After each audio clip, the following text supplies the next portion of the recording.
I got into sports around the dawn of the 21st century.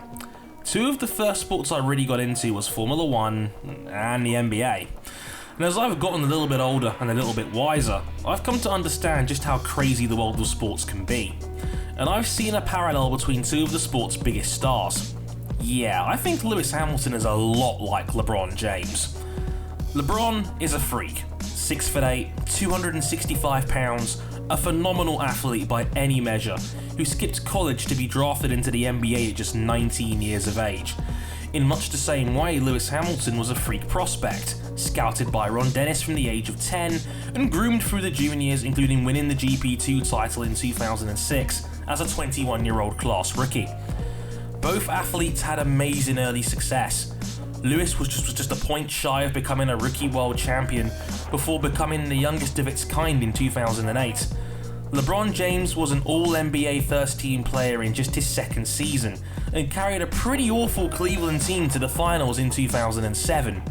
A year later, earning him respect from his peers, Steve Kerr, for instance, labeling him Jordan-esque.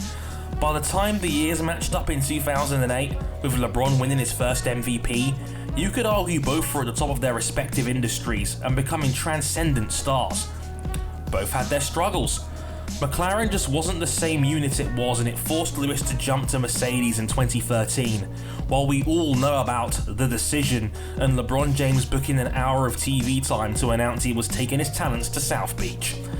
And both came through those times, with Lewis now a triple world champion in his prime at 31, while a 31-year-old LeBron James won 2 titles with Miami and is now back at Cleveland, where he just pulled off the unthinkable and captured Cleveland's first major sporting title since 1964. And both are now arguably the most polarizing figures in their respective sports. LeBron talk became so saturated in the chase for his first championship, fans turned on the media for over-coverage, while often getting behind other superstars that could potentially stop him, like Derrick Rose and Kevin Durant, who both won MVPs during LeBron's prime, with that Miami Heat team becoming the biggest pantomime villains in United States sports.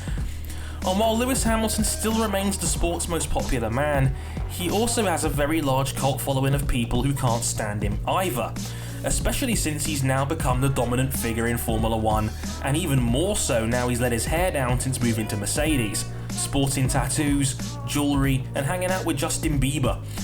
I don't know about you, but I'd rather see an athlete be himself than be McLaren Lewis again. A stuffy, fake, boring corporate petty boy puppeted into Ron Dennis's woken bubble of mediocrity. Lewis Hamilton is reaching that next level. He's transcended the limitations of the Formula 1 audience, which I still maintain is an old boys club, seeing the same slightly old washed up names over and over again. He hangs out with Kanye, he's been on Jimmy Kimmel, James Corden, appeared on 60 Minutes, he won BBC's Sports Personality of the Year, the first driver to do so since Damon Hill in 1996. Now, I'm not saying you have to like Lewis, far from it. He's never a guy I'm going to root for, but we have to respect that we need guys like him to enhance the reputation of a stale and sometimes rather boring sport, and if we keep talking about him, that's probably a good thing in the long run. Sure, in the rise of Steph Curry, LeBron's had his status questioned, just like Lewis did in the Vettel era, but the parallels are uncanny. Lewis is our LeBron. We may not like him, but maybe we need him a little bit more than you think. It's either that, or we all hop on the Max Verstappen bandwagon. And take it from me, you probably don't want that as much as you think.